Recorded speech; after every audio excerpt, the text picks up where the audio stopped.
garoonka diyaaradaha ee magaalada Kismaayo waxaa la dhisay sanadkii 1974 waxaana uu ahaa garoonka labaad ee Soomaaliya ugu faca weyn dhinaca garoomada rayidka marka laga reebo garoonka Aadan Cabdulle Cismaan Aadan Cadde ee magaalada Muqdisho. muddadii burburka waxa uu soo maray marxalado kala duwan iyadoo muddo ku dhow 5 sano oo kooxda Al-Shabaab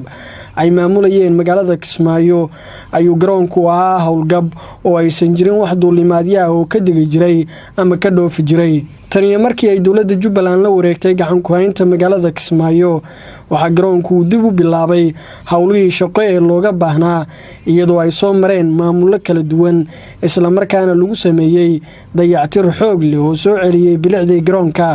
hadda waxa garoonka maareeya ka Cabdullaahi Aadan Maxamuud Jagadoon waxaana uu muddadu xilkaayo wax badan ka bedelay hawlaha garoonka. Jagadoon waxa uu sharaxayaa sida ay uga howlgaleen nabadgelyada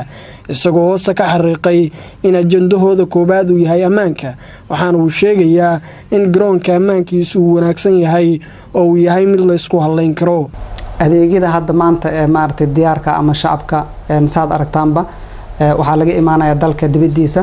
duulimaadyo dalka dibadiisa maartay ayaa maalin kasta soo degayo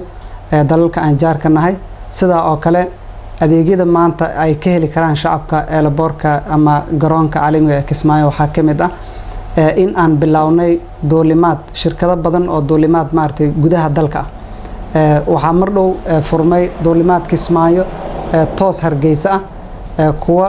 toos maartay Gaalkacyo kuwa kale maartay degmooyinka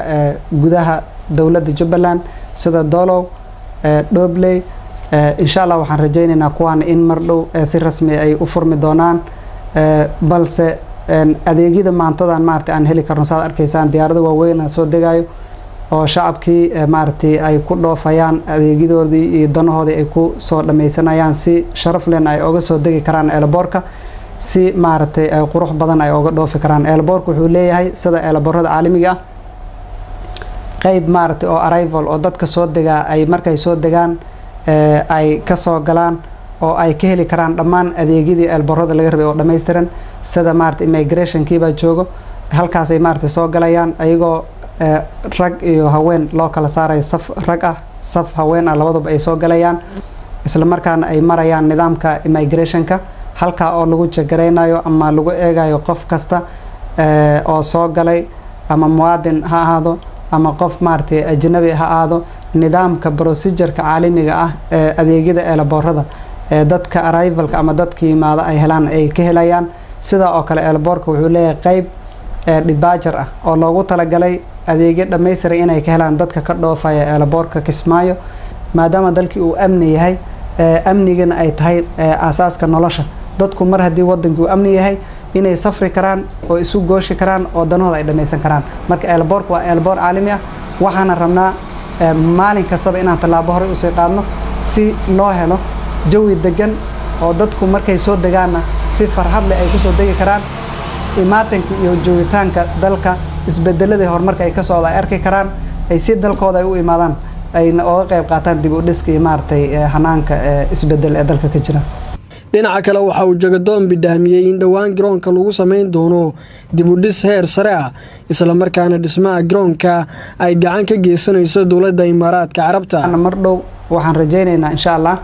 in eelaboorka la dhiso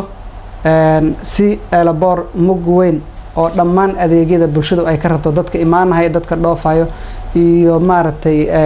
ruudiyada diyaaradaha maartay dalka dibadiisa iyo gudihiisaba in si ballaaran oo xawli ay u soo degi karaan ayaan rajaynaynaa oo eelaboorku uu dhismo si adeegyadiisa rasmiga ah ee caalamiga ah ay u soo laabtaan dalka gudihiisa iyo dibadiisaba eelaboor caalami oo dhameystiran oo dhammaan adeegyada looga baahan laga heli karo inuu noqdo saasaan rajaynaynaa. marka waxaan ugu baaqayaa dhammaan dadka in eelaboorku uu yahay eelaboor maartay sidaad u jeedaanba gelin hore iyo gelin dambeba furan shaqeynayo maalinkii oo dhan shaqeynayo saacadaha shaqo halka saac subaxnimo laga bilaabo ilaa 11 saac ee galabnimo eelaboorku uu shaqeynayo uu furan yahay diyaaraduhu way soo degaan wayna kacaan xafiisyadii garoonka caalamiga dhammaan way wada furan yihiin.